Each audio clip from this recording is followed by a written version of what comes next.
Hello, everyone, and welcome back to Backlog Banter. My name is Tucker Hazel, joined by my captain of this video, Abram Buhner, and Wow. today we're here to talk about Captain Rainbow, kind of, which he will give some information about. But Yes. what we're really here to do today is to speculate on if Captain Rainbow were to have a modern day sequel in the same spirit of the energy of the first game.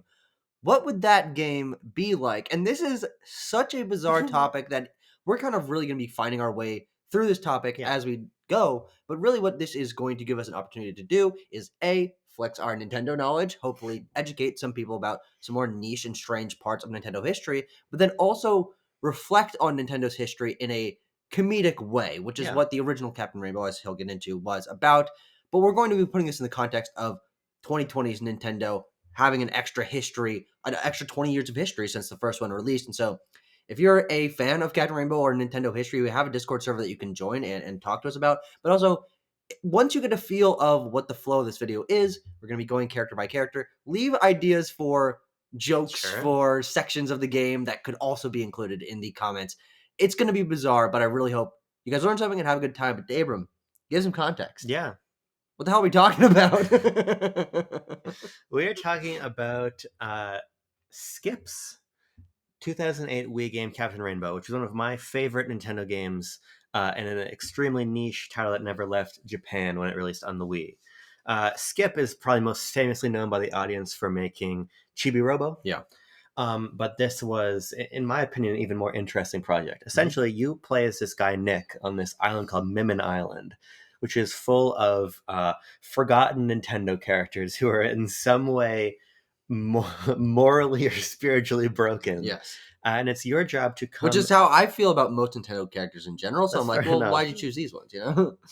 You have to come in and you have to help them with various problems. Yeah. The game is in some ways a lot like Animal Crossing, in other ways totally sort of singular in the script, both because it uses more slurs than I think any other Nintendo game. Yes. But Which I'm going to go on a limb and say we don't include. no, I wouldn't say If we're doing gonna the sequel, include that. if I were to pitch Nintendo a sequel, I'd be like, here's a slide on less slurs. Well, let's just put it to you this way. If Blade can say it these days, the devil from Devil World, I guess, could say it too.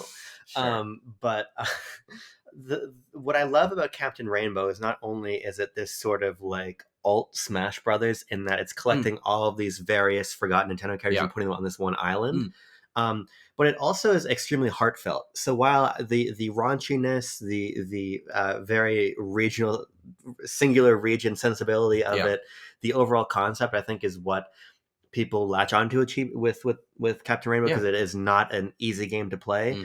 What I love about it is when you go one layer deeper, I think that there is a lot of just nice storytelling here as you learn first what makes these characters fucked up, but then why they are that way and how you can help them literally just be better people. I think it's a really amazing game, and if people do want to play it, join the Discord and I'll just tell you how. It's you got to fuck with it a little bit, but you can get that running in English in Dolphin pretty easily, so don't worry about it. I'll help you. And for context of this video, number one, I have not played this game.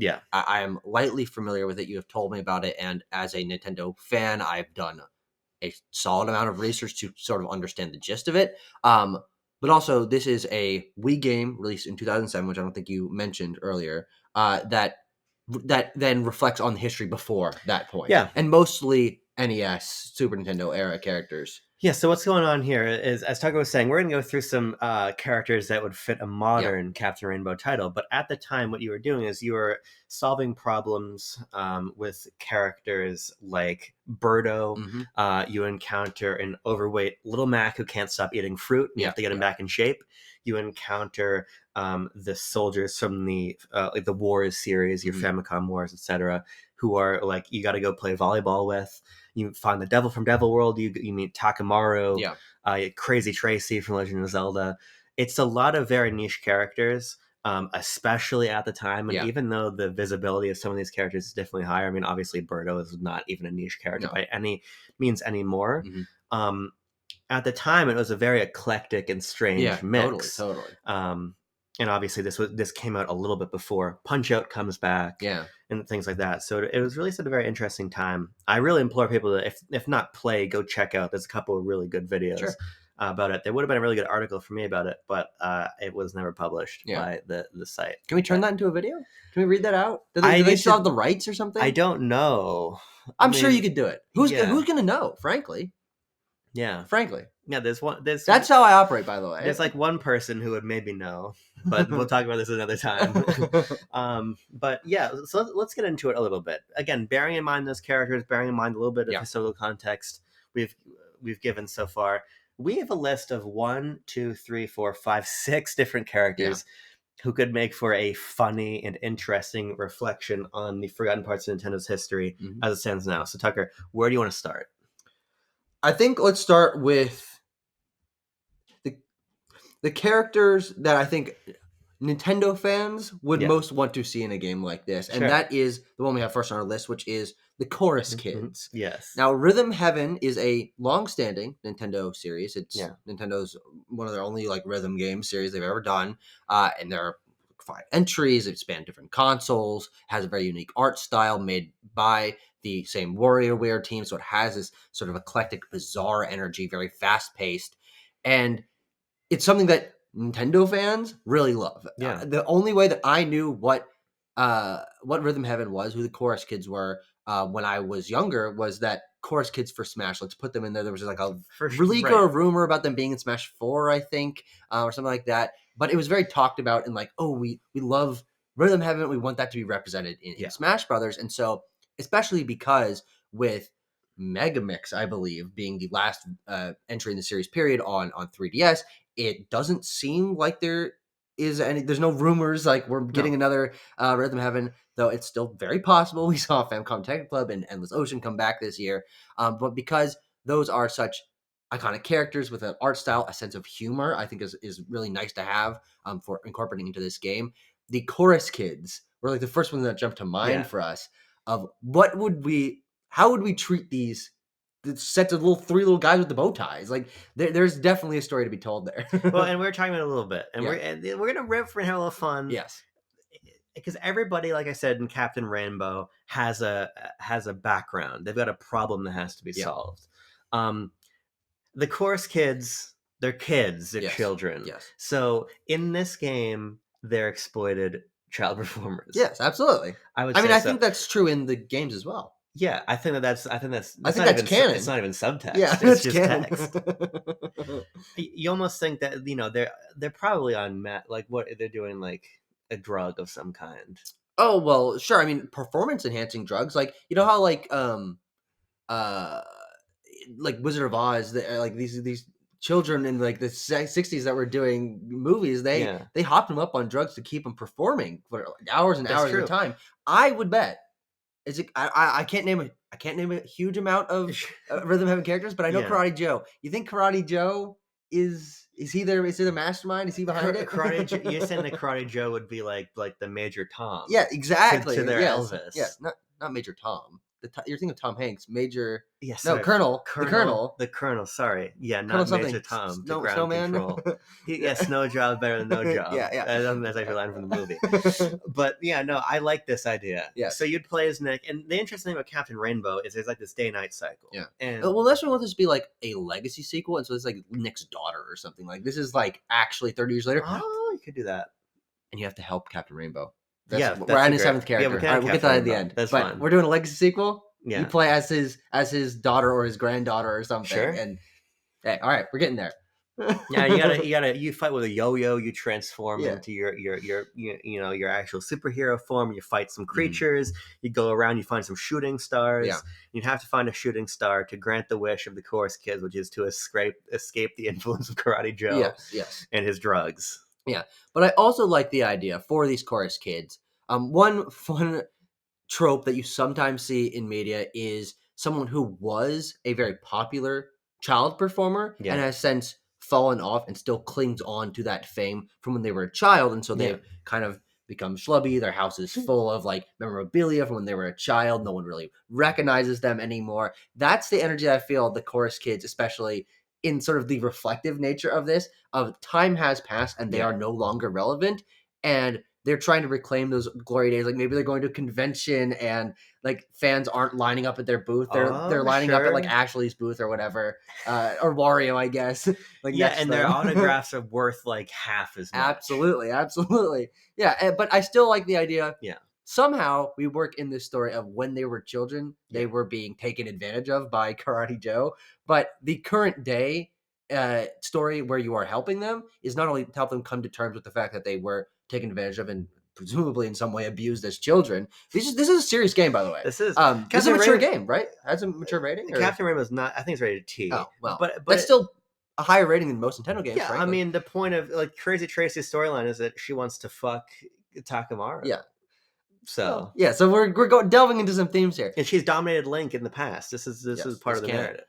But the current day narrative is that you want to help them come to terms with the fact that they still have value in society when they feel like they're still feel very stuck in the past, I think.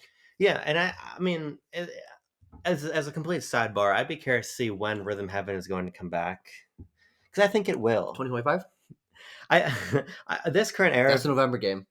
Oh yeah, there's still time. There's still like 2 months. I mean, this current era of Nintendo is so willing to go back to the well. Yeah. And Rhythm is something they haven't touched, so there's space for it. There's definitely space for it. Yeah. And you almost wonder if, like, okay, we got 2 WarioWare games out, we got that out of our system. We're kind of wanting for a new direction for WarioWare. Mm-hmm. What do you do in the meantime? I think Rhythm Heaven's not impossible. Yeah. And also, it'd be funny if it was like WarioWare Rhythm Fever or something like that, and it's like it's like a WarioWare rhythm game where they're like making fun of Rhythm Heaven. That's possible, and that'd be a very fun spin on WarioWare if it was like rhythm mini games. But just make Rhythm Heaven. But that'd also be funny. I guess it would be funny. Yeah, or just start by putting Rhythm Tengoku on GBA Online. Yes. That game, you don't need to know Japanese at all to play that game. That's a great game. Let's talk about Skip a little bit again. Like we said, the developer of Captain Rainbow. Yeah, like we said, Chibi-Robo is Skip's most popular IP, but Chibi-Robo is certainly lost to time and is definitely ripe for being a Captain Rainbow style character. Yes. And so character number 2 is Chibi-Robo. Because here's the thing: if you when you play Chibi-Robo, and I say when because you all should, because that's another excellent. Well, game. when you did, when you did, yeah, remember that? Chibi-Robo obviously is walking around a big house. He's walking around a Sanderson's house. Yeah. And he can only walk for a certain amount of time without recharging. Mm-hmm. So you always have to go and you got to pick up his plug. You got to plug it into the wall. He's got to recharge and keep walking. And you think about the mental toll that would have on someone. Yeah. He can upgrade his battery and last slightly longer, but it's never. And he can upgrade the length of his cord and zip lash and things. But imagine the performance anxiety. But the thing about Chibi-Robo is even at his peak, he can never perform as long as he wants to. No. Yeah. And now imagine that Chibi-Robo just can't hold a charge. No, of course he can't. Yeah, he can't get that plug up above his head. Nope. He can't get the plug up, right? So you have to help Chibi-Robo hold a charge once more, I think, in this game. Well, and again, it's inspiring him. It's helping him find the strength within himself. 100%. And I also think there's a little bit of fun humor to be had here about the fact that he's insecure about his size. Because he's maybe the smallest Nintendo character. I guess Olimar's probably smaller. Pikmin is smaller than Chibi-Robo. But Pikmin's not a character. Pikmin's just like species, right? Like, well, even by that, I guess so. Yeah. Well, even by that metric, Olimar's definitely smaller than Chibi-Robo. But then maybe to hammer home the fact that Chibi-Robo is insecure about his size, he can't hold a charge. There's a lot of sexual performance innuendo in Captain Rainbow. Sorry, what are you talking about? I'm talking about him being able to hold electricity in his body. And we are continuing this energy forward. The idea that the only character smaller than him is Olimar, but let's just say Olimar gets like a ton of chicks. Like, he and Olimar go way back as the small Nintendo characters, but Olimar has like, and frankly, this is the reality. Pikmin has, as GameCube era games, Pikmin has way outclassed the popularity of Chibi-Robo, and so he's getting all the games. He's got a mobile game. Like, he's the cool guy, and Chibi-Robo is insecure at his size compared to everyone else, but even Olimar, who's even smaller than him, keeps shitting on Chibi-Robo. But Olimar's also had sex, right? Olimar has children. kids. Yeah. He multiple children. Yeah, but I think there's got to be at least a little bit of hawkitation infidelity going on. You think he's sleeping around? Absolutely. He loves his family. But do you think the power's gone to his head? Well, he's also not on Hokage a lot of the time, He's a rock star. Exactly. You don't know what he's doing. The thing about Chibi-Robo, to me, as a franchise, is that they really fucked it up. I think in an unfortunate way, because it was unforced error after unforced error with the series. Every single entry. At every single entry. Obviously, the GameCube entry is the most beloved, and I think the best. I've not played all of them, but and also the most straight down the line. We are giving you an adventure game that has the potential to be popular. And the most unique for sure. And iconic. But after that, obviously, you get Park Patrol, which is exclusive to fucking Walmart. The DS game. But then what a lot of people don't know is that there is an in-gameplay, in-narrative direct sequel to Chibi-Robo, also on DS, called Clean Sweep, which is a really good Japanese game. Japanese exclusive. Yeah. Good fan translation for that one. Oh, really? Yeah, I mean, not that I would know this, but if you have an R4 card, you can play that game in English quite easily. Well, maybe even though you don't know it, you should help me figure that out.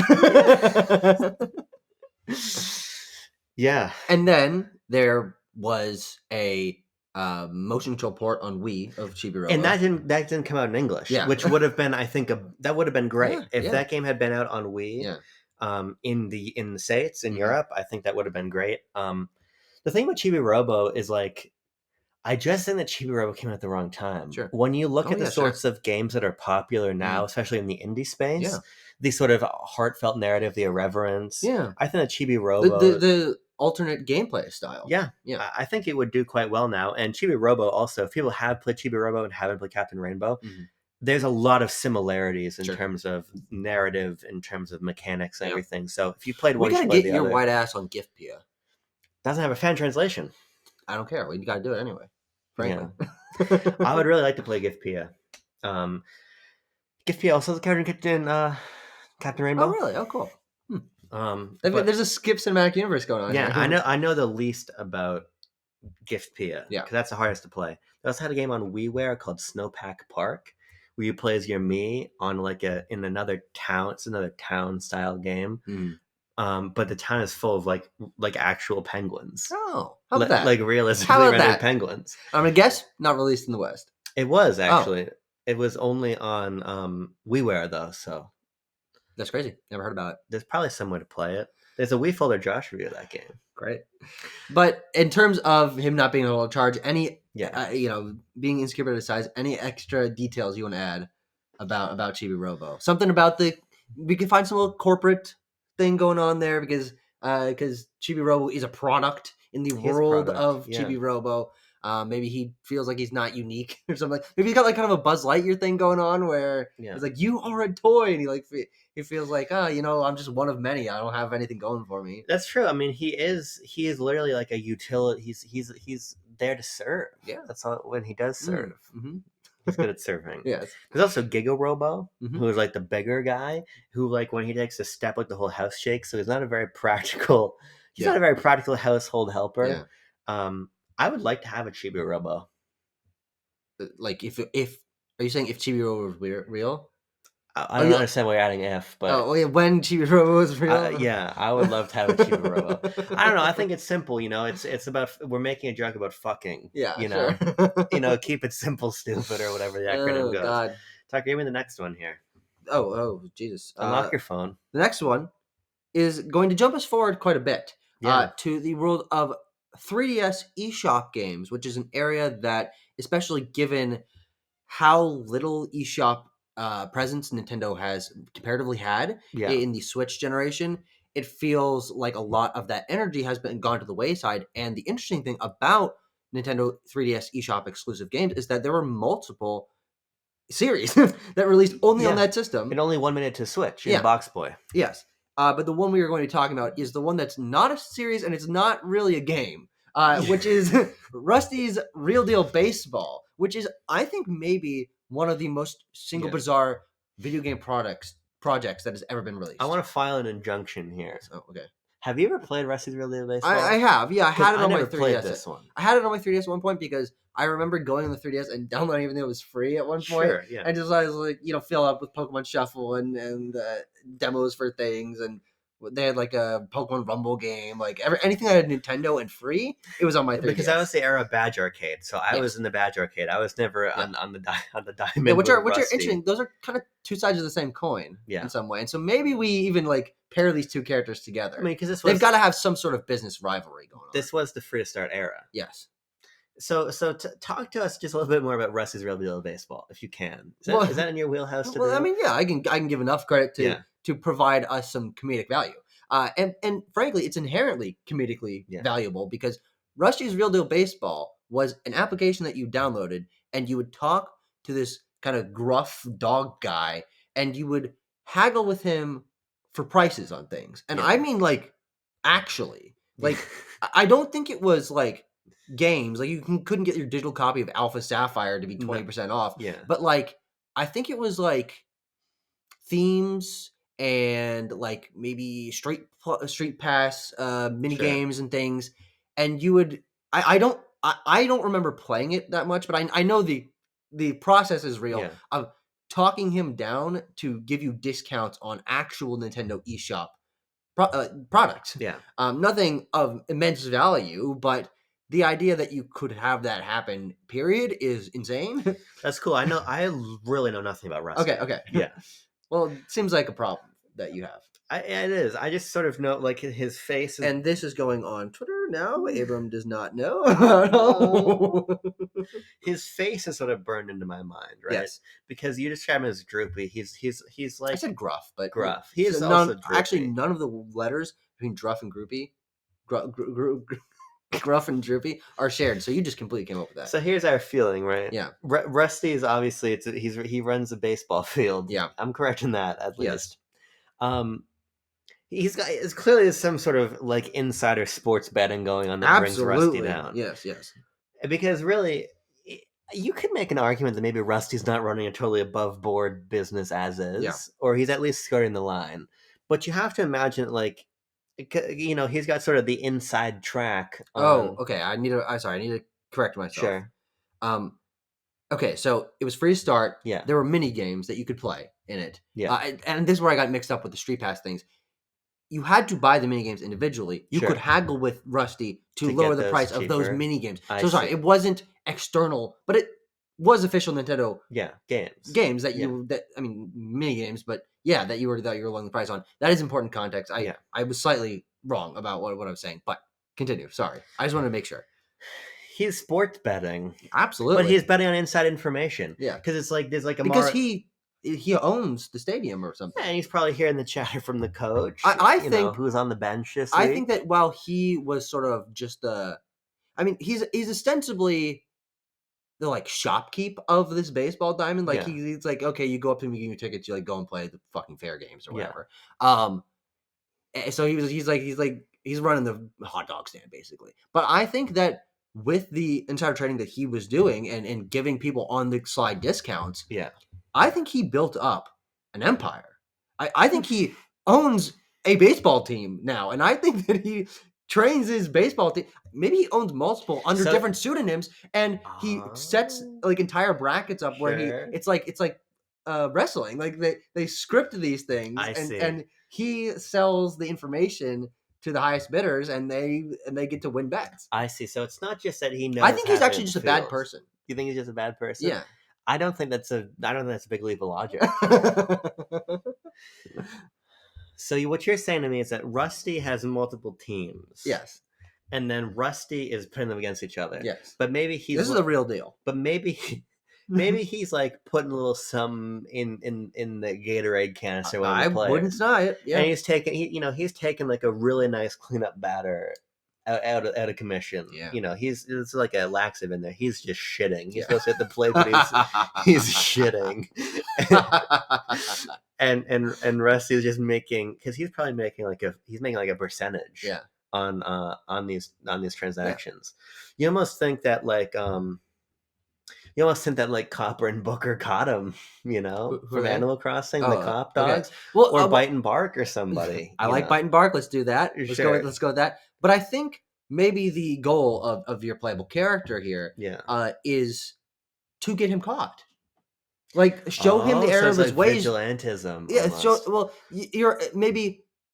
Here's the narrative. Yeah. Bite and Bark hire you to go undercover, become his assistant, and gather information on him to out his pyramid scheme, basically. But here's the question: what player was wrong? Because who are you talking to on the inside? Now, you were doing some research recently, because we got to go to the Nintendo HQ, and you were looking at some of the baseball games Nintendo's published. Oh, yeah, like Ken Griffey Jr. Yeah. Can they? Well, hey, we're coming up with this game. Who gives a fuck? So Ken Griffey Jr., real man who had video games developed and then published by Nintendo on Super Nintendo and N64, I believe.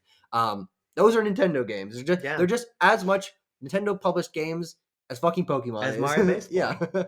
As Mario Baseball. And so Ken Griffey Jr., he was playing on one of these teams. It was sabotaged by Rusty. And his career was tanked. Yeah. And so he goes to the cops, and the cops hire you to go undercover and out this scheme, man, and get him arrested. And here's the thing. It's like, because, like Takamaru wants to talk to Crazy Tracy, but he gets like a Naruto-style nosebleed because her titties are too big, right? And you something to talk about. So you literally have to help him meditate so he can talk to a woman. This happens with Captain Rainbow. There's always like underneath the sauciness of the game, there's like somebody who just simply is lacking confidence. You have to build their confidence. Yeah. So I think in this case, it's like you have to take Rusty down, but you got to help him see the error of his ways. Yeah, absolutely. This is from a place of insecurity. Mm-hmm. You might think that Rusty's a bad person, but when you get to know him, it's like he doesn't know how else to live. Yeah. And he wants to be better. He's almost self-hating about it, It's like, you remember Killers of the Flower Moon? Yeah, sure. When Leo DiCaprio is drugging his wife. Yes. But then he takes a little bit too, right? Because he's feeling bad about it. So the way you can catch Rusty, that's off his game now. He's feeling bad. He's drugging himself. Exactly. He's trying to numb the pain. Fuck it, right? He's had decades of this guilt weighing upon him. So and it's what's making him so droopy and gruff. Over the course of the game, he just gets droopier and droopier. like that fucking character from Looney Tunes or whatever, like the really droopy dog. Yeah, exactly. Okay. Yeah. All right. We've established the Rusty's Real Deal Baseball segment of the narrative. We covered sports betting. We covered drugs. Okay, let's come to here. Here, I think the only game on the list that we have not played at all. Oh, sure. We're going to talk next about. Let's set the stage, actually. Yeah. Operation Rainfall. Yes. Was an initiative, fan-led initiative. Mm-hmm. In the late 2000s. In the late 2000s, to motivate Nintendo of Europe and Nintendo of America to localize 3 games: Pandora's Tower, which is a game by Sakaguchi, right? No, fuck. Is a fucking Final Fantasy guy, right? Well, no. What you're thinking of is the game we're talking about, which is The Last Story, which was directed by Hironobu Sakaguchi. Oh, you're right. Okay, sorry. I don't know what The Last Tower or the Pandora's Towers. I'm gonna be well. That's the one everybody forgets from yeah. Operation Rainfall. Yes. But the third game in Operation Rainfall was Xenoblade Chronicles. Yes. Because I fucked it up, there are 3 games: Pandora's Tower, The Last Story, and Xenoblade Chronicles, which is now a series. Now, if you look at those 3 games, one of those really does not belong. took off, right? Those games all got localized. Yeah. What's interesting about The Last Story is it comes from Hironobu Sakaguchi, who was at Mistwalker at the time, but was responsible on a very core level for the inception of Final Fantasy and Final Fantasy through Final Fantasy VI. Mm-hmm. So this game was a big deal. The Last Story's Wii exclusive was a big deal. It didn't end up really lighting the world on fire. Obviously, Xenoblade was the winner of the Project Operation Rainfall movement. But the main character of The Last Story is Zale. Yes. Which I'm sure we had to look up, frankly. We definitely had to.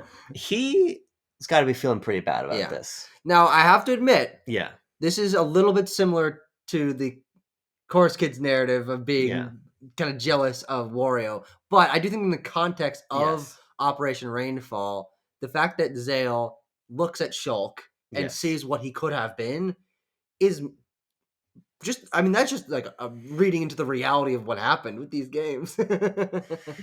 Our suspicion here is that Zale's thinking to himself, "Fuck." Yeah. You know. And by the way, we know nothing about Zale as a character. Neither of us play this game. I don't know what the story is.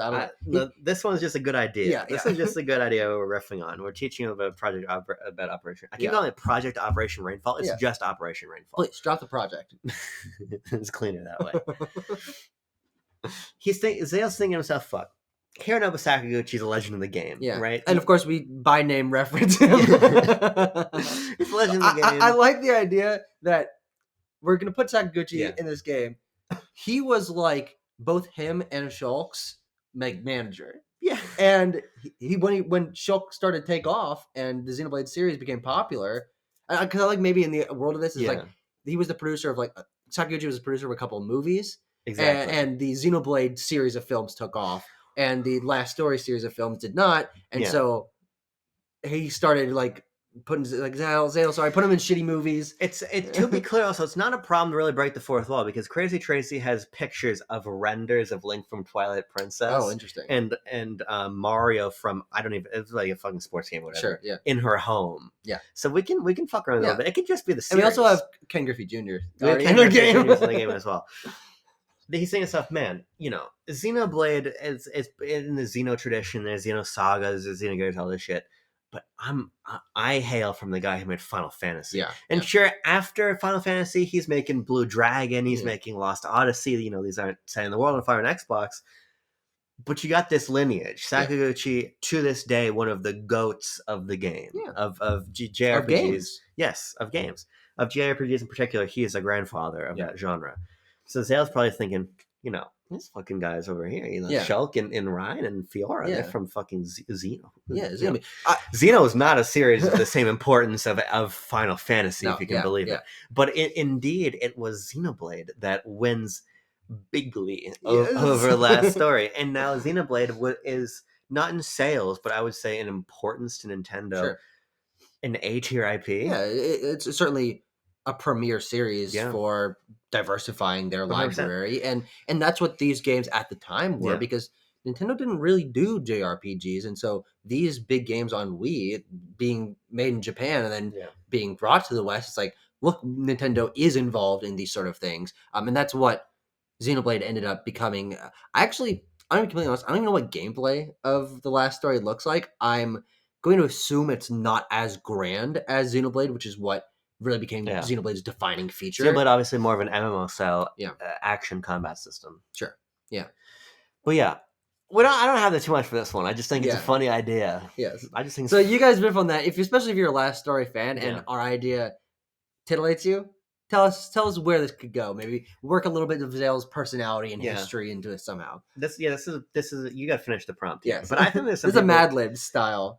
There's definitely some people in our community who play a lot of JRPGs. Well, they're not going to be in our community for long if I find out who they are. Yeah, you're going to have to look real hard. Tucker, we've got 2 more to go through here. We do, yes. Let's talk, and Captain Rainbow itself. Let's talk about, next up, Party Phil. Party Phil is a little funny character from Wii Party. Yeah, and Wii Party U. And Wii Party U. And the Wii Party series is no longer relevant. Nintendo Cube is off to become better things. Yes. And what does Party Phil do? I don't know. We just like put him on there in the list. We're like, we'll come up with something later. So the thing about Party Phil is we're going back to the Wii era. We're at the tail end of Hudson Soft having the Keys to Mario Party. ND Cube, the creators of Tube Slider, ND Cube come in. They start helping out. Yeah, and they're making Wii Party, which is a massive success on Wii. Yeah. And the one on Wii U is less so. Is what it is, right? And we have this titular character here of Party Phil. Yeah, that's the full name of the game. Yeah, that's a legal name of Wii Party Phil. And Party Phil is wearing like this pinstripe suit, and he almost like talks like a Muppet. Oh yeah, because he unhinges his jaw in this almost like a cobra. Because he and Sebastian Toot come from the same lineage. This is true. Sebastian Toot, the main character, maestro of the Wii Music series. The Wii Music series of one game. Yes. Yeah, what did Party Phil get up to? I think The thing about Party Phil is he was a, you know, you ever heard of Jeopardy? You ever heard of Wheel of Fortune? Yeah. Here's a little fun fact about the real world that you'll know if you ever like spend any time with like a grandparent. No, I never have. Back to back, you got Wheel of Fortune, you got Jeopardy every weeknight. 7 p.m. EST. Still happens. Still happens. New episodes? Jeopardy is a massive deal. There's celebrities in Jeopardy. That's really a really interesting story about Jeopardy the other day, which we won't get into now because it's not relevant really. But you know, you got these legacy icons here. You got someone like Alex Trebek, may he rest in peace. The just iconic host of Jeopardy for forever. Yeah. You got Pat You got Pat Sajak over on the Wheel of Fortune side, and then you got Party Phil. What he is he's not really like the Chorus Kids who were at a sort of like a peak of popularity that's since dwindled. Yeah. He's still a fixture, right? Okay. Wii Party, a game that has maintained its value. True. Yes, actually one of the most expensive Wii games. Yeah. It's still relevant to people. Yeah, yeah. Like it actually will cost you more to get a copy of Wii Party than like Mario Galaxy. Yeah. Yeah. But people don't understand this, right? You don't understand that Jeopardy has like real celebrities and things like this. And they're incubating celebrities. That's what Jeopardy does now. Sure. Okay. You know, Party Phil is saying to himself, fuck, you know, I wish I was at that S tier Hollywood fame. He can't handle being B tier. Okay. He can't handle that. Yeah. He can't handle that only an aging portion of the popularity understands him, right? Okay. He looks at MC Horace and he's like, this fucking loser. Yeah. You know, he's got nothing on me, but the kids probably know MC Horace better than me, right? MC Horace is getting he's getting the key to the kingdom. He can go to any party he wants, right? He shows up in his horse mask and he can do like a line of is it a mask? He's doing like ketamine. Horses do ketamine, right? Or no, it's ivermectin or whatever horses do. Horses love drugs, right? Party Phil's like, man, I would really love some ketamine. I got this big old nose. You know, I want to snort some cocaine with it. But he can't because he's a B tier host. So here's the point. In your world, do you think that unless you're the most famous person on the planet, you can't get cocaine?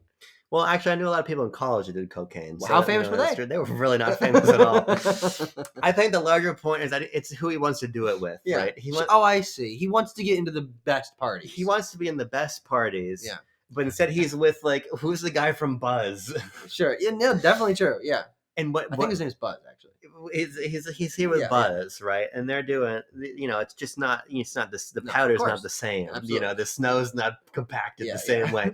And so Captain Rainbow's granddaughter, what do we decide on? Granddaughter. Yeah, sure. Has to help him come to terms with the fact that this is his station in life. Mm-hmm. And it's not about settling, it's about appreciating what he has. Yeah. Right? He has to appreciate these relationships he has with, what's the name from Wii Music guy again? Sebastian Toot. Sebastian Toot. He has to realize that it's okay that he spends his time with Buzz and Sebastian. He doesn't need to be at the parties of MC Horace to be happy. Absolutely. Yeah. And I also like the idea that Party Phil is a nickname he gave himself. No one else calls him Party Phil, but he insists that he is called Party Phil because he has such a drive to go to these parties. He's like, I'm the party guy. Everyone knows me as the party guy. But I like the idea that he used to host the party games of Wii Party and Wii Party U, but now he's like, I mean, he's hosting the bingo night at the old folks' home. But again, here's what's important. He's like Jeopardy. They still love him. They still love him. Whenever he comes in the room to host bingo, they're like, oh shit, like this is our week. But he's not a party guy anymore. Like he doesn't have that energy, but he's still trying to recapture it. MC Horace can throw a party with 100 people. 100 people. Wait, how many? Like 4? Party Phil, maybe you can play 5 of the game. Maybe on Wii Party U. Yeah. And the thing about it is that Party Phil is forever in the past. Yeah. Party Phil has no hope. We talked about the Chorus Kids maybe having hope. We talked about Chibi-Robo will probably never come back, but if it were to, be more successful now. Party Phil is simply a relic of a period of time which is over. Nintendo Cube, renamed from ND Cube, making bigger and bigger and better Mario Party games all the time. And when they're not doing that, they're making bangers like Clubhouse games, right? They're not returning to Party Phil. Sure. So I just think that Party Phil what he sees in the mirror to him isn't enough. Yeah. He licks himself, and sometimes he'll touch his face, he'll touch his big nose, and he'll think to himself, he'll touch his hat, he'll adjust his collar. He's like, I'm gonna put on the best shit. It's gonna be the one that brings me up here. It's like Late Night with the Devil, almost. Sure. He's I like that. He's chasing something he can't obtain, and you have to tell him, Phil, what you have is enough. Yeah, absolutely. And the final character that we had on our list is Cap'n from the Animal Crossing series, who was a long-standing side character of the Animal Crossing series, but who, with the popularity of New Horizons, I don't think he's in that game at all. And he's obviously old. He's a very old character in the canon of the games. Or no, that's his grandpa. There's another. Wait, what am I thinking? Oh, I'm thinking of Tortimer. Oh no, Cap'n is the boat driver in New Horizons, right? Or in New Leaf. Yeah, Cap'n is in New Horizons because remember they. I'm sorry. I just was thinking of Tortimer the whole time. Okay. Let's rewind. I got my Tortimer and my Cap'n. Yeah. Isn't Tortimer dead? Did he die? Like canonically? Is that true? Is Tortimer dead? That's an autofill. Tortimer's confirmed to be alive. Where are you getting this from? Game Rant. Today's Animal Crossing Direct confirms that Tortimer is alive. What does that mean? He was spotted in the latest update trailer on Harv's Island. Oh, okay. All right. Here's the thing. Well, here's the thing. Oh, okay. Tortimer. Birdo was still around when Captain Rainbow came out, right? Yeah. There's got to be a gateway character, to start you. Because you start with Birdo. Animal Crossing, by far the biggest series that we're referencing here. You start with Birdo. By the end, you're talking with like the devil from Devil World, right? Yeah. It's okay that Tortimer still is kicking to some extent, right? Yeah, but I also like the idea that Tortimer, very old character, again, excuse what I said about Cap'n. I was getting mixed up in my head. Tortimer, a very old character, not as prominently featured in the new game, the most popular game in the series. But again, main fact is that he's old. And I'm going to combine Tortimer with the other character that we want to talk about that we added here, which is Captain Rainbow himself. Yeah. And I think the two of them have aged out, and having them come to terms with, look, we're really repeating a lot of story points. I don't think we have to repeat, because here's the thing. I think that Captain Rainbow, Nick, can take on an almost Batman Beyond style role. I see. He can be off over here. He's part of the narrative. He's giving you advice. He's giving you tutelage. And you probably learn more about him and what it means to him, what Mimmin Island, the memory of Mimmin Island means to him. Yeah. His favorite yo-yo tricks and activities, right? Yeah. The thing about Tortimer is I almost think that the point of Tortimer's story is that what you're basically doing is you're like, I'll give you an example. My grandma volunteers at a hospital. Perfect. She volunteers with people who are dying. She's helping them. She's comforting them, right? Tortimer, not only is he about to die, probably. I mean, he is a tortoise, so he's going to live for a long time. But people thought he was dead. Oh, okay. And he has to come to terms with the fact, because when this scandal drops of his Tortimer dead and he knows he's alive, he's actually thinking to himself, fuck, I am gonna die soon. Yeah. On a long enough time scale. Yeah. Like, Lottie has got all these years to live. Now here's a question. Yeah. Did Tortimer fake his own death? And if so, if it comes out that he's actually alive, will he be in serious legal trouble? Well, here's what's because he's been evading his taxes. That's what's interesting. He lives on an island. He does. He probably has like an offshore account. He lives on an island. He hosts like mini games and stuff. It might be isn't it? No, that's Captain's Island. Fuck, that's Captain's Island. But here's the thing. There's a Tortimer Island, right? But there's a stage in Smash.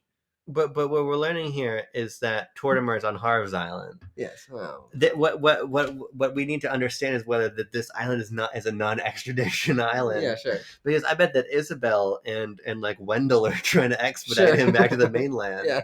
Because Tortimer used to be the mayor, right? Yeah. Yeah. And then Tortimer really started to fade from prominence with the release of New Leaf. Yes. Tortimer's still in New Leaf. But you are obviously the mayor, taking Tortimer's place. So he's been fading away, right? And I think he's sort of actually in some ways similar to Rusty. He's exploiting his connections, right? Sure. His mayoral connections, sort of like Rebel Ridge. to sort of bend the legislature in his favor and divert bells. I see. Yeah. I sort of think that those public works projects, when you don't donate to a public works projects, Animal Crossing, yeah, it's that amount is taking up forever. Sure. But but think about it. The animals on your island, all they're doing is they're fucking fishing, they're collecting fruit. Yeah, they're not doing anything. They're making money. Yeah. And it's a little bit over time, right? But if you catch enough fish, you pick enough apples, you're going to start to accrue a nice time of bells. Yeah. I think that the animals are putting more money into these public works projects than we know. Yeah, sure, but you don't notice it because he's skimming off the top. Captain's skimming off the top. Yeah. He's got an inside connection. No, Tortimer. Yeah. Tortimer. Maybe Lloyd, the gyroid, right? Because the gyroids are definitely in on it. He's, they're flapping around by the public work project, and you go up to them, you give them your bells, and he's got two hands. One hand, is putting the bells in his pocket. The other hand's putting them into the bridge, right? Yeah. And so putting them into the bridge. And so the thing about Tortimer is that there's this avarice, right? Yeah, sure. He's in this position where he loves his mortal treasures. These earthly pleasures, these treasures, this lifestyle. The sweet old man thing is definitely a front. Yeah, it is. And what there's these two, inside you are two Tortimers. Mm-hmm. One Tortimer is worried about their impending death. Mm. The other Tortimer just loves, the world. Sure. So he's fighting the spiritual battle on two fronts about reconciling with his death, but also about trying to understand how to live and end his life, thinking about things other than the money. I see, right? I see, yeah. And so that's what you have to ease him through. Gotcha, yeah. Is that there is more to life than things you can buy. Exactly. And that there's an appreciation and a calm that can come from detaching yourself from the physical world and understanding that we fade from this mortal coil, and that is inevitable, but that is not something to be feared necessarily. Exactly. Yeah, I think that is good. I think so. Now, I do think that while I appreciate the sort of Batman Beyond idea for Nick, I think I gotta do some sort of creative veto, because I think the idea of making a Captain Rainbow game where, even though he was such a helpful upbeat character assisting others in the past, that is not forever, and even the best of us can succumb to our inner demons. Captain Rainbow, in the course of 40 years, Luke Skywalker turn for him. Absolutely, exactly. And so he might provide some information, but inside he realizes that he's helped a lot of other people, but not a lot of people have helped him, and he ends up feeling kind of lonely because he's helping out Birdo, he's helping out Little Mac. And they're like, okay, yeah, it's great. But over time, they kind of forget about him because they've come to terms, and they're like, okay, he helped me, but I've got my own life. They leave the island when you help them. And there you go. But also Nick is benefiting from this too. Okay. So there's a little bit more to the plot of Nick. Sure. So that's why there's much to think about. Yeah. And using your actual knowledge of you've played the game, you know the story of the game. This is important information. Yeah. How can we merge the actual narrative of the game to a further continuation in which he is not entirely satisfied with himself, and then subsequently becomes the final character that you have to help in the sequel to his game? Well, I just think that, when you live a life of altruism, of course, at a certain point, I don't know. I don't fucking know. Is anybody that's going to watch this video, will they have played Captain Rainbow, do you think? No, we could say anything. Well, but here's the thing. There's so few videos made about Captain Rainbow. I think there's a good chance that somebody who loves Captain Rainbow will watch this. Oh, absolutely. And they'll get to the end, and they'll have a good end. Oh, okay. So we're sloughing off another one on other people? I think so. Sure. Okay. I think so. Yeah. Because, I don't know, because I just think that, Nick has done so much. I think he deserves something really good. Zale, fuck him, right? At a certain point, fuck him. Sure. Make fun of him, whatever. Nick, I think he needs something special. I think we need to think on this. Sure, yeah. Like Crazy Tracy. Get something special. Tucker, do you think this game's ever going to come out? Or a game like this is ever going to come out? Look, I mean, what I'm planning with this is building the BLB Empire and eventually getting this video, turning it into a design doc and handing it to Nintendo. I mean, I'll find out the creative partners who were at Skip. Skip no longer exists, and try to get them to fund this project. Kenichi Nishi? Kenichi? Maybe he'll make Co-Rainbow. Oh, holy shit. Copia. Copia and Sieve. Why don't you end this video? Thank you for watching.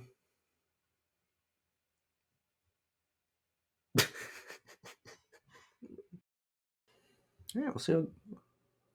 Is Tanner arriving? It might be. Those are rather heavy footsteps. he has a sort of strut. Sure. Where he like, especially when he comes home and he's in his fucking like, when he was, especially when he was in his suit from his old job. Yeah. He would come home and he would come home, he'd look, barrel around, he'd bonk himself in the head with his water bottle, his metal water bottle, like, dong, and then he'd like, flip his lunchbox at me. I'm like, this guy has like he's like theatrical when he arrives home. I would like to, you ever like just hit your head with like a 1 liter empty soda bottle? Yeah, of course. Yeah. That's fun. Yeah. Top 10 things to hit yourself in the head with. Just like in general. That's a great one. But also, like a paper towel roll. Paper towel roll. Yeah. Yeah, that's a great one. Anything with a lot of rust and sharp edges. Like well, let's see your dad like to hit you with the ugly stick.